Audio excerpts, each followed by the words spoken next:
शिवसेना पक्ष आणि चिन्हाबाबत उद्या सुप्रीम कोर्टामध्ये सुनावणी। सरन्यायाधीश सूर्यकांत यांच्या खंडपीठापुढे सुनावणी होणार।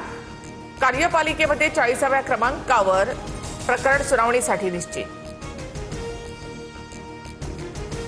पुण्यामध्ये 10वी परीक्षेचे गणिताचे दोन्ही पेपर फुटले। परीक्षेच्या 3 दिवस आधीच एका टेलिग्राम ग्रुपवर पेपर लीक। ग्रुप ॲडमिनसह सदस्यांच्या विरोधात शिवाजीनगर पोलीस ठाण्यात गुन्हा दाखल। बुलडाण्यामध्ये महिला बेपत्ता होण्याचं सत्र सुरू। 24 तासात जिल्ह्यातून एका विवाहितेसह 6 मुली बेपत्ता। 2.5 महिन्यात 200 महिलांसह एकूण 289 जण बेपत्ता। गाझियाबादच्या 32 वर्षीय हरीश राणाला निष्क्रिय इच्छामरणाची परवानगी। सुप्रीम कोर्टाचा ऐतिहासिक निर्णय। 2018च्या कॉमन कॉज निकालाची पहिल्यांदाच अंमलबजावणी।